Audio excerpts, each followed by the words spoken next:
Nuestro invitado es José Tomás Contreras, presidente de la Asociación Dominicana de Empresas de Zona Franca, Adozona, e invitamos al señor Contreras, luego que la semana pasada la primera reacción de varios congresistas a las críticas del CONEP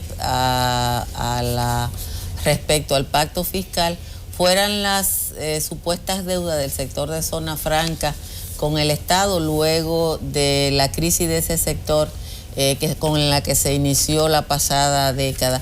Quizás sería bueno que José Tomás Contreras nos explicara cómo ha evolucionado el sector después de ese punto crítico y cuáles son las responsabilidades reales que tienen los miembros de Adozona. Pues bien, muchas gracias por darme la oportunidad de participar en este programa. Gracias a usted por venir.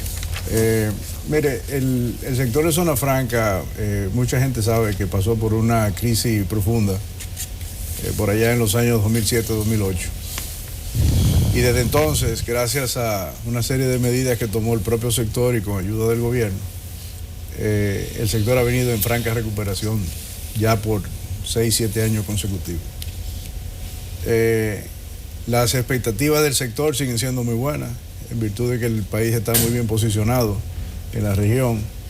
Siguen habiendo muchas empresas extranjeras saliendo de China, buscando un sitio muy competitivo donde ubicar sus operaciones, y República Dominicana definitivamente es uno de esos lugares. ¿Y el mercado de los textiles sigue siendo la producción de material para exportación o de clasificación o el ensamblamiento de algunas piezas sigue siendo una de las partes principales de la producción en la República Dominicana de Zona Franca?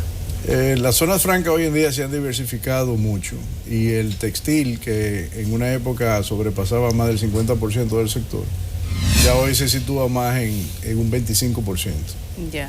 Pero también ha evolucionado en sí, porque antes éramos puros ensambladores, y hoy en día vemos el paquete completo, que es desde la hilaza a fabricar la tela. Aquí se diseña, se corta, se cose, se empaca y se entrega, en muchos de esos casos, hasta la tienda propia. Y el recurso humano que dejó esa plaza, que fue separado por una situación muy especial de aquel ciclo, ¿ha podido insertarse en la producción en la República Dominicana, formando microempresas, pequeñas empresas, empresas muy particulares? ¿Pueden vivir esa gente con lo que aprendieron o lo que trabajaron? Bueno, una de las cosas que exhibe este sector es que precisamente luego de esa crisis donde se llegaron a perder cerca de 80-90 mil empleos directos en el sector, a través de estos años, con la recuperación que hemos mencionado, se ha logrado volver a recuperar muchos de esos empleos perdidos. De hecho, los datos publicados por el Consejo Nacional de Zona Franca al cierre del año 2015 notan que ya sobrepasamos de 160 mil empleos directos, cuando esa cifra en el medio de la crisis llegó hasta 118 mil. Quisiera recuperar lo que dijo Altagracia al principio respecto a la declaración de los senadores, que vino como una reacción frente al presidente del CONEP. Y le voy a pedir al director que ponga el corte donde hablan los senadores de la República para que estemos más edificados al momento de que usted pueda abordar alguna interrogante que tengo. Nosotros no hay que presionarnos, porque aquí el vicepresidente del Senado y presidente de la Comisión de Justicia dijo que nosotros tenemos interés en que se apruebe la ley de partido. Ahora, yo lo que creo es que el CONEP, lo primero que el CONEP tiene que estar vigilante es decir en qué se usan los 230 mil millones de pesos que hay en exenciones, y que hay que revisarlo en el pacto fiscal. Es decir, lo que el país se está desprendiendo, lo que los dominicanos nos estamos desprendiendo, los recursos necesarios para mejorar la salud, la agropecuaria, la niñez, etcétera, se están yendo en exenciones para ese gran empresariado que se preocupa de aspectos cuando ellos tienen en su mano en qué preocuparse. Por ejemplo, todo el mundo sabe que no se usó bien ese dinero que se aprobó para la Zona Franca, que fueron 1.200 millones de pesos, y ese dinero se aprobó con un gran error de que el garante era el Estado, y como el Estado es garante, nadie le pagó ese dinero. Entonces yo digo que el pueblo entero tiene que estar vigilante a todo lo que es público, pero con nosotros no hay que estar vigilantes. Y las altas cortes se van a hacer como... Bueno, esa es la parte, ya comienza a hablar de otros aspectos que tienen que ver más con la política. Realmente hubo un préstamo de 1.200 millones para empresas de Zona Franca. Recuerdo haber tenido varias veces en la mano aquella lista de empresas que básicamente eran de Santiago, que procedían. Hubo una situación de que el Senado de la República hizo una investigación, documentó ese proceso y el Ministerio de Hacienda dijo no, tienen que pagarlo. Y hubo un momento en que se llegó a un acuerdo de que la gente que no había honrado sus compromisos iba a tener que pagarlo a través del Banco de Reservas. He visto varias reacciones posteriormente. Me gustaría que usted explicara cómo está ese proceso, si están honrando el compromiso, si hay gente que se declaró en quiebra, como se dijo, ¿cuál es la situación? Mire, ciertamente, cuando estalló la crisis, el gobierno salió en auxilio para tratar de evitar que se perdieran miles y miles de empleos, más de lo que se llegaron a perder. Pero como ocurrió en la crisis de Estados Unidos, que el gobierno también salió en auxilio de las empresas, aquí el gobierno hizo lo mismo. Hoy en día, y hace apenas unas cuantas semanas, el Ministerio de Hacienda publicó, y se hizo eco de eso también el senador Tommy Galán, que creo que es el presidente de la Comisión de Finanzas que le da seguimiento a eso. Sí. Publicó el Ministerio de Hacienda de que ya el 60% de esa deuda había sido saldada y que quedaba pendiente un 40% y estaba en proceso de cobrarse. Lo que pasa es que este tema yo creo que ha sido satanizado y utilizado malsanamente en algunas ocasiones. Y como veo el senador que acaban de poner en pantalla, realmente no está al día de que ya el 60% de esa deuda ha sido saldada. Y cuando él se refiere a exenciones, en este país tenemos que distinguir lo que es un subsidio, una exención y un incentivo. ¿Qué tienen ustedes entre las tres cosas? En el caso de la zona franca, la ley 890 lo que otorga son incentivos a la inversión que de una u otra manera no llegaría aquí si no existieran esos incentivos. Entonces, es muy fácil decir, bueno, la zona franca tienen exenciones o subsidios o incentivos y hablar de los tres como que los tres son iguales, y realmente no es así. Zona franca no es un invento local. Zona franca existe en 135 países del mundo y se basa exclusivamente en programas de incentivo para atraer precisamente esas inversiones que de una u otra manera no llegarían aquí. ¿Cuáles son los incentivos que le da el Estado Dominicano al sector de zona franca? Si usted pudiera citarlo. Bueno, son varios, pero lo principal es que no hay causación del impuesto sobre la renta, no pagan ITEVI, esencialmente no pagan los aranceles de la importación de la materia prima y la maquinaria que se necesitan para hacer las diferentes producciones que se hacen en zona franca. Una de las condiciones de la zona franca precisamente la exportación, no el mercado local. Entonces el gobierno no se perjudica por esa exención del pago del ITEVI. Es correcto. De hecho, cuando se habla de impuestos en zona franca, nosotros hemos discutido mucho con el Ministerio de Hacienda sobre la naturaleza de esa supuesta exención, porque zona franca nunca llega al territorio dominicano. Técnicamente no llega. Bueno, no llega porque es un régimen definido extraterritorialmente. Y como dije, eso no es un invento dominicano, eso existe en Dubái, en Estados Unidos. En México. En México. Toda la frontera México-americana es maquila, como ellos dicen. Y de hecho, como dije, existen 135 países del mundo y eso es porque es un mecanismo probado hacia donde se dirige mucha inversión. Sin embargo, hay muchas críticas a nivel internacional de organismos que cuestionan la calidad de los empleos de zona franca. Vimos el caso, por ejemplo, hace unos años de Bangladesh, o de las explotaciones, el modo de operar sus trabajadores, que era un empleo básicamente de pobreza. ¿Qué tal la calidad del empleo de zona franca en República Dominicana? Mire, cuando nosotros éramos puramente ensambladores, definitivamente el empleo era muy básico. Pero hoy en día las zonas francas que ya pasan más de 40 años de su existencia, se han tecnificado significativamente en diferentes renglones. Usted va a una empresa de componentes médicos y lo que encuentra ahí son, aunque son obreros entrenados, son obreros que están trabajando en unas condiciones asépticas, ambiente controlado. Ese empleado ya no es un empleado bruto en cuanto a la mano de obra. Ustedes tienen calificado, igual que tienen calificadas las empresas, categorizado el nivel del empleo que ustedes ofrecen. Bueno, o sea, si usted se refiere en cuanto a los requisitos. No, digo, por ejemplo, ustedes ya dice que quizás textil es el 25%. Y uno entendería que el 25% de la empresa textil es el que requiere menos competencias. Entonces, ¿usted tienen categorizado, o sea, el nivel de empleo o el promedio del pago del empleo de zona franca? El Consejo Nacional de Zona Franca es el órgano que lleva las estadísticas anuales y publicó en su informe del 2015 que el salario promedio de un obrero en zona franca rondaba alrededor de los 11.500 pesos y el de un técnico en alrededor de 21.500 pesos. Pero el salario de zona franca es muy diferente al salario en el resto de la economía nacional. ¿Por qué? Porque la industria de zona franca se basa mucho en el desempeño. Entonces esos salarios muchas veces no reflejan la realidad, por el hecho de que todas las empresas de zona franca tienen programas de incentivo a la producción. O sea, zona franca compite con el mundo, zona franca no compite con el mercado local. Y nosotros, una empresa aquí está compitiendo con una parecida en Costa Rica, en México, en Bangladesh, en Vietnam, en China, y vive en constante competencia. Entonces, la productividad del empleado es un elemento importantísimo que ellas lo incentivan a través de esos programas de incentivo a la producción. Yo soy de la región este y durante muchos años escuché mil historias de las zonas francas, sobre todo las zonas francas, San Pedro de Macorís, que usted sabe que es una plaza importante, creo que La Romana también, sobre los procesos, por ejemplo, con las mujeres, las trabajadoras, que le hacían exámenes antes de entrar, que si el embarazo, ese tipo de situaciones que en algún momento se denunciaba como que vulneraban la ley. En ese aspecto, ya que estábamos hablando de la calidad del empleo y usted refiere los costos, ¿qué tal está esa armonía con lo que establecen las leyes en materia laboral en República Dominicana y qué tan demandados son los empresarios de zona franca en el país?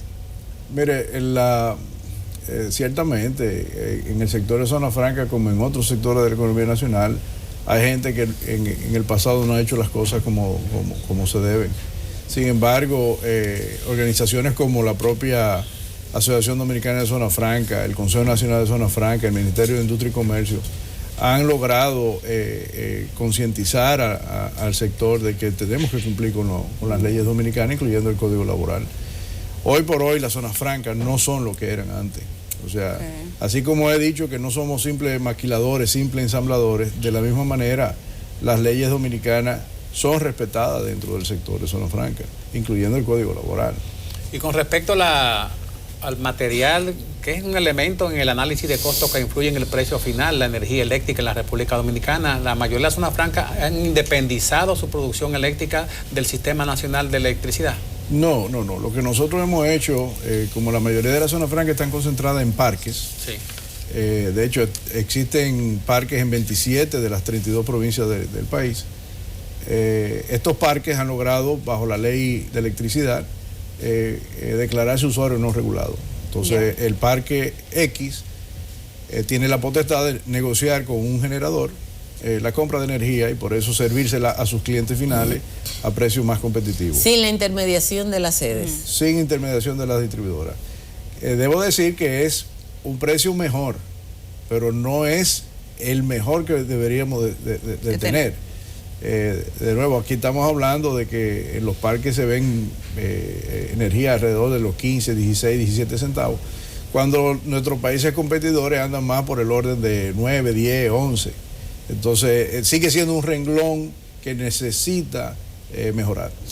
Hay una explicación, y el reporte que usted trae destaca cómo sigue siendo una concentración de las empresas de zona franca en la región norte del país, fundamentalmente en Santiago. ¿Qué pasó? Que las dos zonas francas paradigmáticas que cita Edith, San Pedro de Macorís y La Romana, virtualmente desaparecieron. ¿A qué se atribuye ese fenómeno? No, yo no diría que desaparecieron. De hecho, sufrieron bajas cuando ocurrió la crisis 2008, como todas las regiones que exhibían zona franca. Pero San Pedro de Macorís, hoy en día usted va al parque de San Pedro y no hay una nave vacía. Y de hecho están preparando terreno para seguir construyendo nuevas naves. En el caso de La Romana, por igual, La Romana tiene dos parques. En dos localidades diferentes en la ciudad y de igual manera han logrado una cuota de recuperación, o sea que dentro de la supervisión que hace el Consejo Nacional de Zona Franca está precisamente reportar la situación de los parques. Y en el informe del 2015 daba de que prácticamente aquí no había espacio ocioso y que muchos de los parques estaban ya en franca expansión, ya sea con los terrenos que tenían o comprando terrenos. Mucho se ha hablado de la posibilidad de reformar el área fronteriza de República Dominicana con Haití.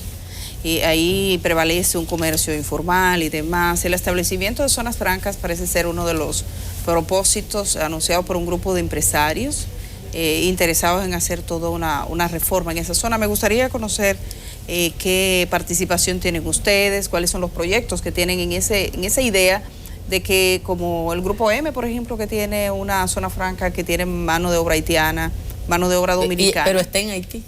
Pero está en Haití. Entonces, ¿qué están pensando ustedes respecto a la frontera? Mire, el Grupo M yo creo que es un perfecto ejemplo de algo que debe de replicarse en la frontera, porque tiene un doble propósito.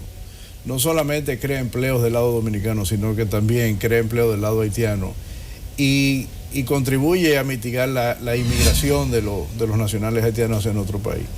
Porque esos haitianos que hoy en día trabajan en el parque de Codevi, que si mi memoria no me falla, creo que andan alrededor de 7.000 haitianos que cruzan hacia la zona franca de Codevi para trabajar y vuelven al final del día a su país. No, es que se quedan en su país. Se quedan en su país porque está del lado. Está del lado haitiano. Bueno, es correcto. Lo que pasa es que cuando digo que cruzan es porque cuando cruzan el río. Pero está del lado haitiano. Sí, pero yo creo que un punto que deberíamos de resaltar en ese caso es que precisamente la zona franca tiene una alta incidencia en el primer empleo y una alta incidencia en un empleo masivo. Entonces, cuando se habla de querer desarrollar una región como la región fronteriza, necesitamos un mecanismo que cree empleo rápido. No hay nada mejor que la zona franca para eso. Ya, el proceso de reforma fiscal que se avecina, ¿ustedes qué piensan que puede ocurrir? Se habla de muchas posibilidades. ¿Tienen algún temor, albergan alguna esperanza, expectativa? Mire, nosotros, Adozona es parte del CONEP y el CONEP está liderando como representante máximo del sector privado las conversaciones con el gobierno. Adozona no tiene una posición individual en ese sentido. O sea que nosotros nos vamos a seguir adheriendo al CONEP y en su debido momento entiendo que el CONEP va a abordar el tema con el gobierno. Pero Edil está diciendo, ¿tiene aprensión el sector de zona franca en torno a una posible reforma? Si le diría que no, le estaría mintiendo, pero nosotros hemos recibido todas las indicaciones del gobierno de que el sector de zona franca, porque su esencia es vivir de esos incentivos para poder seguir atrayendo las inversiones necesarias. Que los incentivos se mantendrán. De que los incentivos se van a mantener. Es importante señalar, señores, el 75% de zona franca es extranjero. Aquí apenas hay una cuota de un 25% que es dominicano. Cuando le ponemos números, cifras a esos incentivos, ¿de cuánto dinero estamos hablando? Bueno, el Ministerio de Hacienda proyectó para el año corriente que esos incentivos iban a totalizar cerca de 37.000 millones. 37.000 millones para la zona franca. Para la zona franca. Sin embargo, nosotros estamos esperando conversar con ellos al respecto porque entendemos que ahí hay una sobreestimación monumental. 37.000 millones. 37.000 millones sería con un presupuesto de 700.000. Sí. Como según los economistas, cada 30.000 millones es 1% del PIB. Pero hay que entender que de esos 37.000, la mitad es arancel. O sea, la mitad el gobierno está diciendo que si le cobrara el arancel a lo que importa la zona franca, recaudaría alrededor de 15.000 millones de pesos, lo cual es irreal porque estamos hablando de una industria que importa para fabricar, para exportar. Entonces, usted no, en un mundo real, usted no le va a cobrar impuestos a algo que se va a volver ahí.